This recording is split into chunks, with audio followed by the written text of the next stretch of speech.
Olá, boa noite. Essa é a nossa terceira aula do curso de Eletrodinâmica Clássica. Vamos, então, começar aqui com os nossos slides. Um minutinho apenas.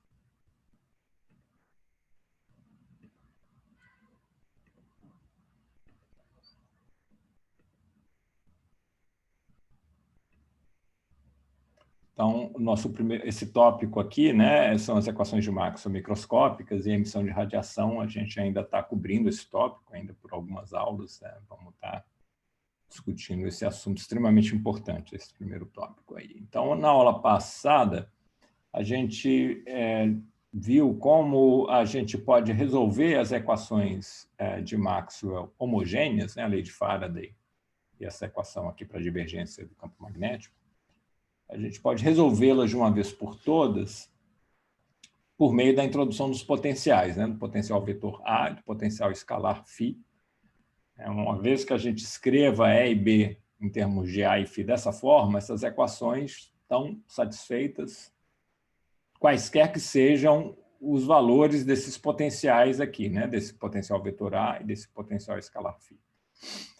E resta, então, determinar A e φ a partir das equações de Maxwell inhomogêneas, né, da lei de Gauss e da lei de Ampère-Maxwell.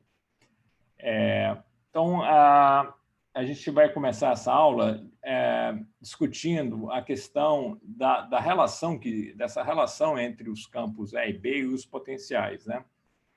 Vamos começar pensando o seguinte: será que essa informação que tem no potencial vetor e no potencial escalar é suficiente para descrever os campos E e B, né? Eu posso trocar, né? O que eu estou fazendo é trocar, né, a representação em termos de E e B por essa representação em termos do potencial vetor A e do potencial escalar φ, né, que contém menos informação, né? Um potencial vetor e um potencial escalar, ao invés de dois campos vetoriais, E e B, né? Acontece que as equações de Maxwell homogêneas, justamente, elas reduzem, né, o número, né, de campos independentes que eu tenho, né? Em particular, por exemplo, aquela equação que me diz que a divergência de B é nula, ela me diz que o B longitudinal é nulo. Então, na verdade, o campo magnético no espaço recíproco, né, é puramente transverso, o que significa que eu tenho que ele é equivalente a ter dois campos escalares, né? Porque para cada vetor K no espaço recíproco, eu já sei que o meu B está no plano perpendicular a esse K. Então, são dois, né?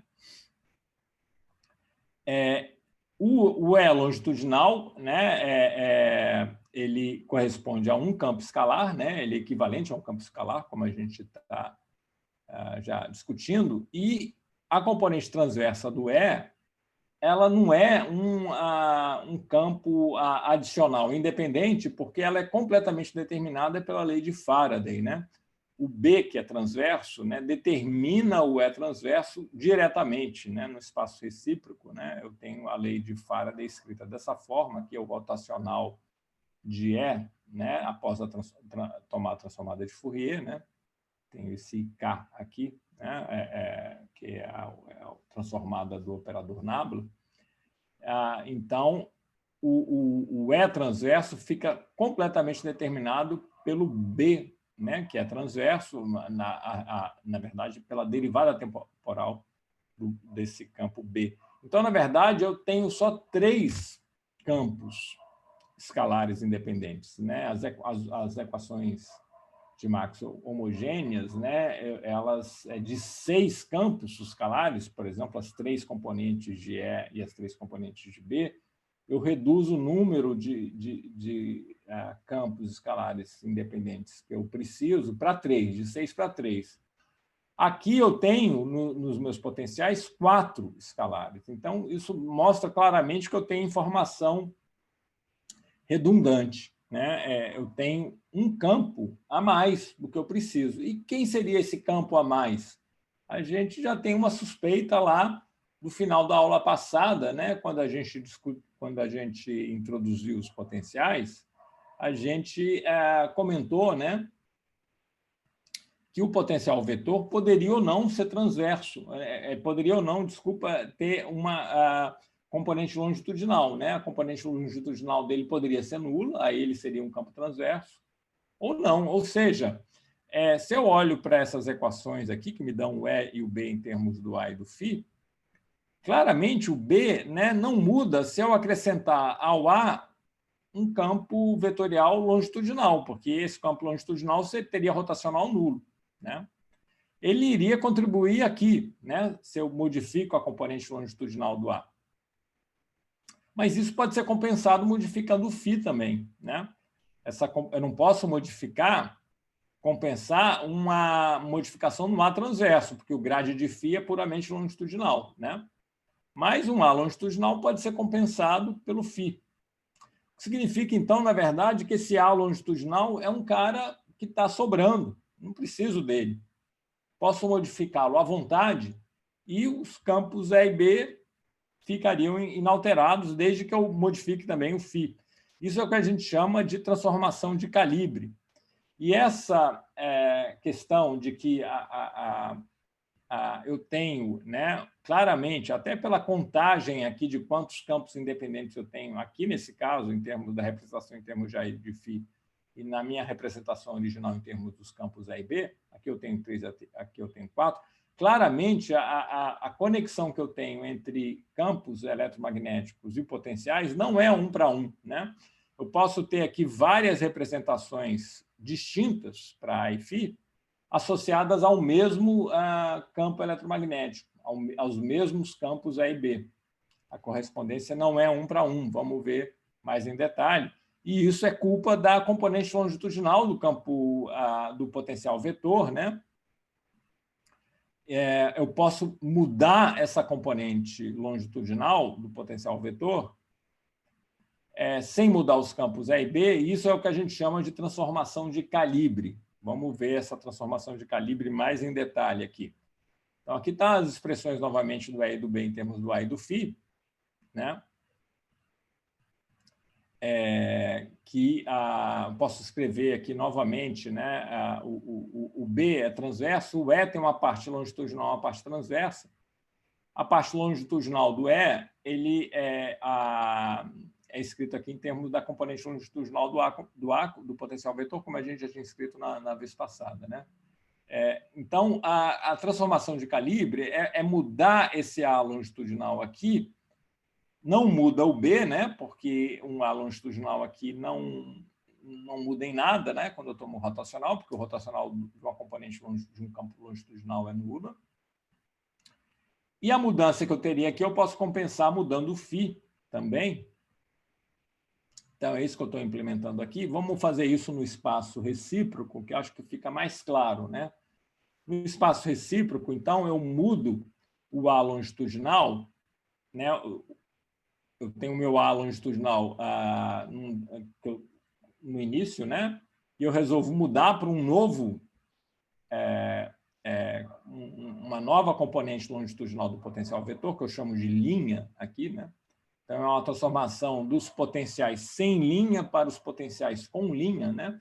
Então, esses potenciais com linha são os potenciais transformados por essa transformação de calibre. Então, esse potencial com linha seria o potencial que eu tinha antes da transformação, e a mudança da componente longitudinal, né, significa acrescentar um campo vetorial paralelo a K, né, porque isso significa ser longitudinal. Dizer que é longitudinal significa que é na direção do K. E aqui eu boto um campo escalar qualquer. Esse F pode ser qualquer coisa no espaço recíproco, qualquer campo escalar no espaço recíproco. Então, essa é uma transformação que muda apenas a componente longitudinal do A, né? No espaço real, o IK, né, vira um nabla, né? E aqui esse F é a transformada de Fourier inversa do F caligráfico, né? A gente está sempre usando essa notação de usar a letra caligráfica para o campo transformado, né, no espaço recíproco. Então, aqui eu posso escrever ainda isso, olha, porque como esse grade de F, né, não tem componente transversa, A componente transversa, quando eu faço essa modificação aqui, é invariante, então ela não muda quando eu somo um grade de alguém. Então, essa transformação eu posso escrever diretamente para o potencial propriamente dito, né? Ele se transforma desse jeito quando eu somo o grade de um campo ao potencial vetor, eu estou mudando, de fato, apenas a componente longitudinal, eu não estou mudando a componente transversa. Então, o B não muda, já de cara, né? E a gente vê daqui, né? O hot de A' é igual ao hot de A, porque o hot de um grade é zero. O que acontece com o E? O E, como tem essa parcela aqui, ele vai mudar. Então, eu compenso isso mudando o φ. Então, para não ter modificação no E longitudinal, eu mudo o φ também, né? Aqui eu somei um grade, né? E para compensar isso, eu subtraio o DDT desse campo escalar, né? Porque repara que na expressão do E longitudinal eu tenho o grade do φ e o DDT do A. Como o A aqui eu somei um grade, no φ aqui eu vou somar, eu vou subtrair, de fato, para compensar, né, o DDT desse mesmo campo escalar, né, cujo gradiente eu estou acrescentando aqui, né? Então, com isso, claramente, o E longitudinal também não muda, o E transverso, é claro que não muda, porque ele só depende da componente transversa que não está sendo modificada. Então, essa é a transformação de calibre, né? A transformação de calibre significa mudar o potencial vetor dessa forma, né? Onde F é um campo escalar qualquer, e mudar o campo escalar, o potencial escalar, dessa outra forma, né? Usando o mesmo F que eu usei aqui. Está aqui, né, o resumo, né, dessa transformação de calibre. Então, quando eu faço essa transformação nos potenciais, no potencial vetor e no potencial escalar, os campos não mudam, né? Não importa quem seja o F. Qualquer F que eu use aqui, não interessa, o E e o B não vão mudar, né? O E, para qualquer F, o E vai se transformar numa E' que é igual a E e o B idem, né? O B também fica invariante por essa transformação de calibre. Isso é o que a gente chama de invariância de calibre, né? E isso está mostrando bem claramente que a correspondência entre os campos E e B e os potenciais não é 1 para 1, ou seja, eu tenho vários potenciais distintos associados ao mesmo E e B, né? Posso ter esse meu A e φ original aqui, faço uma transformação de calibre, pegando um F qualquer, e passo a ter um novo A' e φ' que estão correspondendo ao mesmo E e B. Eu posso fazer uma nova transformação de calibre, pegando um outro campo escalar, G de R. Aí eu vou passar a ter um novo potencial vetor, A duas linhas, e um novo potencial escalar, φ duas linhas, também associado ao mesmo E e B, e assim por diante. Tem infinitos potenciais distintos associados ao mesmo E e B, né? E aqui eu estou mudando sempre só a componente longitudinal do potencial vetor e corrigindo, né, o potencial escalar para não modificar a componente longitudinal do campo elétrico. Bom, com isso, então, a gente vê como tem toda essa liberdade, né, de ter todos esses potenciais diferentes, que a gente chama de calibres diferentes, né? A gente pode fazer uma escolha, né? Uma escolha de calibre, já que essa correspondência não é 1 para 1, a gente pode impor uma condição sobre esses potenciais, para escolher uma classe de potenciais que satisfaçam uma certa condição adicional, que é essa condição de calibre. Uma escolha conveniente, que eu já cheguei a mencionar no final da aula passada, é o calibre de Coulomb, né? E essa escolha corresponde a dizer que o meu potencial vetor é um campo puramente transverso, ou seja, que a componente longitudinal dele é nula. É isso aqui. Então, isso eu sempre posso fazer, né? Se eu começo com um potencial vetor que não é transverso, que tem uma componente longitudinal não nula, eu posso fazer uma transformação de calibre escolhendo um campo escalar, tal que o seu gradiente anule, né, ao somar a componente longitudinal que eu tinha antes, anule essa componente longitudinal. Então, esse A', eu sempre posso escolher um F tal que esse A' aqui seja identicamente nulo, né? Eu vou omitir essa linha a partir de agora, então, sabendo disso, que eu posso fazer sempre essa escolha de calibre, né? E, se necessário, eu posso fazer uma transformação de calibre para que eu tenha essas condições satisfeitas. Eu não vou mais usar essa linha, né? Eu vou omitir essa linha. Então, eu posso sempre, se eu quiser, escolher potenciais tais que o potencial vetor seja um campo puramente transverso, ou seja, componente longitudinal nula, ou, em outras palavras, um potencial vetor cuja divergência seja nula em todos os pontos do espaço, né? Essa é a condição de calibre de Coulomb. E qual é o interesse dessa condição? Essa condição faz com que essa maneira de escrever o campo elétrico em termos do potencial escalar do potencial vetor seja já a própria decomposição de Helmholtz, né? Aquela decomposição do teorema de Helmholtz, né? Que existe a única, né? Sob certas condições, faz com que, então, quando o meu A ele é puramente transverso, esse cara aqui já é a componente transversa do A, tá certo? Porque o grade de φ não tem componente transversa, ele é um campo longitudinal, né? Então, essa maneira de escrever no calibre de Coulomb já é a decomposição de Helmholtz, né? Isso acontece somente se o A for transverso, como a gente comentou no final da aula passada. Isso é interessante se eu estou muito preocupado com essa compartimentalização, né, das informações. Em particular, por exemplo, quando a gente faz a teoria quântica do eletromagnetismo, a eletrodinâmica quântica, essa escolha de calibre é interessante porque é o campo transverso que é o cara que representa graus de liberdade realmente novos, independentes da posição das partículas, porque é o campo elétrico transverso que está associado, né, à propagação de ondas, e, portanto, que vai estar associado aos fótons, né, da teoria quântica. Ao passo que o potencial escalar aqui vai ser simplesmente uma função da posição das cargas, né, que estão gerando um campo longitudinal. Então, o campo longitudinal ele não deve ser quantizado, é o campo transverso que deve ser quantizado. E quando a gente faz essa escolha de calibre de Coulomb, a gente já está separando de uma maneira conveniente, né, e escolhendo bem o potencial que vai estar associado a esse processo de quantização, que é o potencial vetor, nesse caso aqui, puramente transverso, né? Bom, tem uma outra escolha de calibre muito importante para a gente, que é o chamado calibre de Lorentz, né? E no calibre de Lorentz, o meu A longitudinal não é nulo, quer dizer, o potencial vetor ele não é transverso, ele tem uma componente longitudinal, e essa componente longitudinal do A é fixada por essa equação que eu estou escrevendo aqui, né? Repara que a divergência do A está me fixando quem é a componente longitudinal do A, né? Então, essa componente longitudinal do A, no calibre de Lorentz, ao invés de eu dizer que ela é nula, ela é amarrada pelo valor do potencial escalar, por esse tipo de equação. A grande vantagem dessa escolha de calibre é porque é uma escolha de calibre, é uma condição de calibre que é invariante de Lorentz, ou seja, ela fica invariante quando eu mudo de um referencial inercial para um outro referencial inercial.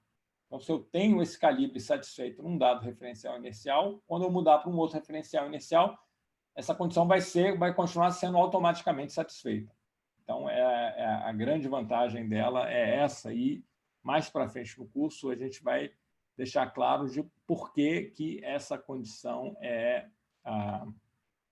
uma condição que é invariante por transformação de Lorentz, né? Por transformação de um referencial inercial para um outro referencial inercial. Então, ela tem essa vantagem, ela envolve simultaneamente o A e o φ, né?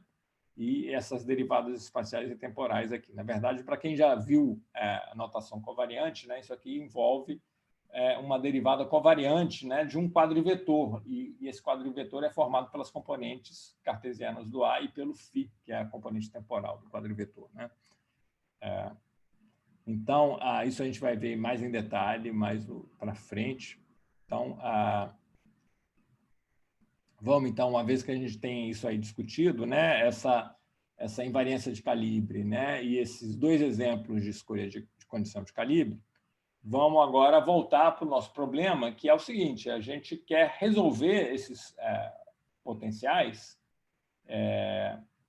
em termos das fontes. A gente sabe, agora que a gente viu toda essa questão da invariância de calibre, que eu não tenho uma solução única para A e para φ, né? Porque tem essa invariância de calibre. Então, ao resolver as equações de Maxwell inhomogêneas, aqui está a lei de Gauss e a lei de Ampère-Maxwell, para A e para φ, eu tenho o direito de impor uma condição adicional, né? Para justamente quebrar essa ambiguidade, né? Associada à invariância de calibre.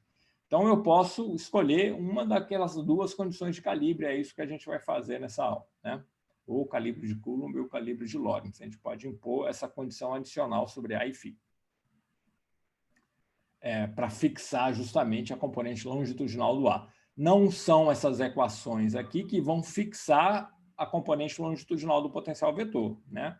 É uma escolha do freguês, né? Não é porque, ao mudar o potencial, a componente longitudinal do A e mudando o φ de forma conveniente, eu não mudo o E e o B. Então, é claro que eu não vou poder obter a componente longitudinal do A a partir dessas equações para E e para B. Então, como é que a gente faz isso, então, né? Vamos continuando aqui. Então, para obter o A e o φ, né, a partir das equações de Maxwell inhomogêneas, lei de Gauss, lei de Ampère-Maxwell, bom, a ideia é simples, né? Eu tenho as expressões para E e B em termos de A e φ, vou substituir, né, E e B, dado por essas expressões em termos de A e φ, nas equações de Maxwell inhomogêneas, que estão aqui, né? Então, o que eu obtenho ao fazer isso, né? Não é muito difícil, né?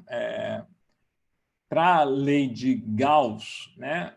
Quando eu tenho E dado por menos grade de φ ddt de A, quando eu coloco aqui, eu vou ter um div do grade, que é o laplaciano. Repara que aqui eu já tenho uma troca de sinal.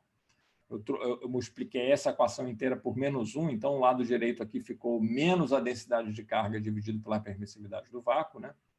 Então, aqui eu fico div de menos o grade, fica menos o laplaciano, né? O laplaciano é justamente a divergência do gradiente. Mas aí eu troquei o sinal e fiquei com o laplaciano de φ. E aí tem essa segunda parcela que, quando inserida aqui, eu vou ter o div da derivada temporal, e essas derivadas comutam, né? Eu posso escrever também como sendo a derivada temporal do div do A. Então, essa é a equação que resulta da lei de Gauss. E eu vou ter uma equação também que resulta da lei de Ampère-Maxwell, né? Quando eu coloco o rotacional de A aqui, né, nesse lugar aqui do B, eu vou ter o rotacional do rotacional, que é o grade da divergência menos o laplaciano. Quer dizer, menos o laplaciano é esse termo que está aqui, ó, laplaciano de A com sinal trocado, e o grade da divergência é essa primeira parcela aqui, né? Tem o grade da divergência. Aqui, de novo, eu estou pegando essa equação e multiplicando por -1, de tal forma que o termo da fonte aqui está com sinal negativo, né? O termo de fonte aqui da lei de Ampère. E tem esse termo aqui, super importante, que é o termo da corrente de deslocamento de Maxwell, é o termo introduzido pelo Maxwell, né? Então, aqui eu vou ter um termo que é ddt do grade, que é esse que está aqui, né? ddt do grade. E aqui eu estou escrevendo um resultado importante, né? Que o ε0, a permissividade do vácuo vezes a permeabilidade do vácuo, é o inverso da velocidade da luz no vácuo ao quadrado, né? Foi aquele resultado que a gente obteve lá na primeira aula. Então, aqui, né, esse termo aqui, ao substituir aqui, ao substituir aqui, eu tenho ddt do grade, está aqui, né, do campo do potencial escalar. E aqui eu vou ter uma derivada segunda do potencial vetor que eu coloquei aqui, né? Então, esses são todos os termos que eu tenho, né? Para B e para E, né? Para E eu tenho esses dois termos aqui, esse aqui e esse aqui, né? Que vem lá do termo de corrente de deslocamento de Maxwell, né? E do hot do B eu tenho o laplaciano de A e o grade do div de A. E aqui está o termo de fonte. Então, tem essas duas equações diferenciais, parciais, equações a derivadas parciais. Para A e para φ são equações acopladas para A e para φ, parece um negócio bem enrolado, né? Parece até um pouco desesperador. São equações inhomogêneas que eu quero resolver para A e para φ em termos de ρ e j, né? Que são dados, estou supondo que eu tenho, né? Como discutido na aula passada, fontes prescritas, né? Eu tenho uma densidade de carga e densidade de corrente conhecidos, dados e prescritos por algum agente externo. Então, isso parece muito complicado, mas eu tenho que lembrar da invariância de Lorentz e da minha liberdade de impor uma condição de calibre adicional sobre A e Φ. Isso eu vou usar aqui para simplificar essas equações particular para tentar desacoplar, torná-las desacopladas, né? Porque elas estão aqui acoplando A e Φ, que são as minhas incógnitas, né? Então, vamos seguindo aqui. Uma escolha de calibre possível, né, é dizer que o A é transverso, ou seja, que ele tem a divergência nula. É a escolha de calibre de Coulomb. O que eu obtenho nesse caso? Vamos voltar. Se eu tomar esse div de A aqui igual a zero, né, eu vou ter Laplaciano de φ igual a menos ρ sobre ε0. Essa é a chamada equação de Poisson, né? É uma equação importante na eletrostática e ela está aparecendo aqui de novo igualzinho, né? Então, o potencial φ ele satisfaz a mesma equação que eu tenho na eletrostática, em termos da densidade de carga instantânea. Então, você já sabe que tipo de solução a gente vai obter. É aquela solução que a gente já discutiu quando a gente obteve o elo longitudinal, né? No calibre de Coulomb, o elo longitudinal tem a ver só com o φ. Então, aquela expressão instantânea para o elo longitudinal vai significar que aquele campo escalar que a gente tinha obtido lá na aula passada é o potencial escalar no calibre de Coulomb, é aquele potencial instantâneo que depende da densidade de carga instantânea. E isso vem aqui da solução da equação de Poisson. Aqui não vai ter, né, quando eu resolver a equação de Poisson, nenhum tipo de efeito de retardamento. É a mesma equação que eu tenho no eletrostático, o φ no tempo t vai depender do ρ no tempo t. Não tem nenhuma derivada temporal nessa equação diferencial que leve a esse efeito de retardamento. E para o potencial vetor, o que eu tenho? Quando eu tomo o div de A aqui, né, eu vou ter aqui o operador diferencial da equação de onda, que a gente discutiu lá na primeira aula, né? Que às vezes é chamado de D'Alembertiano, é o Laplaciano menos 1 sobre velocidade da onda ao quadrado, derivada segunda no tempo. Aqui tem uma derivada no tempo, segunda, que vai dar origem a esse efeito de retardamento, como a gente vai discutir na aula que vem. Então, aqui a minha incógnita, aqui esse cara é zero, e aqui tem esse termo meio feio, né? Que parece que ainda está acoplando, mas eu posso, usando a equação de continuidade, eu posso relacionar isso com a densidade de carga, que por sua vez, pela equação de continuidade, está relacionado com a componente longitudinal da densidade corrente. Lembra que a equação de continuidade é uma equação para divergência de J. Então, o que esse termo está fazendo aqui eu não vou mostrar isso aqui, mas eu deixo para vocês como exercício, ele está simplesmente anulando a componente longitudinal do J. E isso tem que ser porque o meu termo de fonte tem que ser transverso aqui por consistência. Já que o meu A do calibre de Coulomb é um campo transverso, a fonte tem que ser um campo transverso também. Então, a componente longitudinal do J é cancelada por aquele termo feio que envolve o potencial escalar lá no slide anterior, né?